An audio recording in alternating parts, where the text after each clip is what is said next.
शेतात पपईची लागवड केलेली आहे. आता काढणी सुरू आहे. कधी लागवड केलेली होती? ही मार्च एंडिंग मार्च एंडिंगला.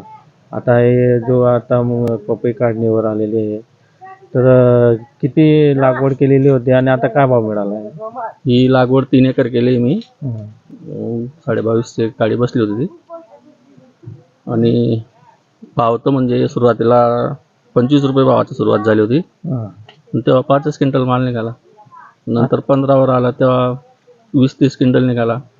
मागचा पाडा जेव्हा 100 क्विंटल माल निघाला त्यावेळेस 2.5 रुपये पर दराने गेली. आणि आता काय भावाने दिली आहे? आता 3 रुपये. 3 रुपये. आणि खर्च किती लागलेला आहे? खर्च म्हणजे 2-1 लाखापर्यंत आलेला आहे. 2-1 लाखापर्यंत. आता जो या भावाने जे माल देत आहे, तर याच्याने तुमचा जो लागलेला खर्च तो निघेल का? नाही निघणार. नाही निघणार. नाही. म्हणजे लागलेला खर्च तो देखील निघणार नाही. आणि पपई जे आता झाडावरच पिकू तयार झाल्यामुळे मुदत संपली तिची. मुदत संपली.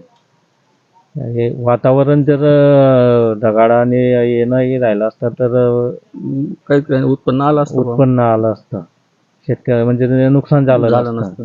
म्हणजे वातावरण बघा ना तुम्ही, म्हणजे 15-20 दिवस झाले कंटिन्यू ढगाळ वातावरण. मागे तर पाऊस पण आला होता. अवकाळी पाऊस होता. पाऊस होता. त्यामुळे या पपई जे उत्पादक शेतकरी आहे त्यांचं नुकसान होतं भरपूर प्रमाणात. बरोबर. आणि या वातावरणामुळे या पपईवर काही रोग बी व्हायरस येतोय ना. व्हायरस येतोय. त्याचा फवारणी वगैरे खर्च वेगळा होतो. अच्छा. आणि आता खर्च करायला जो उमेद राहिली नाही बुवा. नाही. जर उत्पन्न चांगलं राहिलं असतं तर शेतकऱ्याने खर्च केला असता.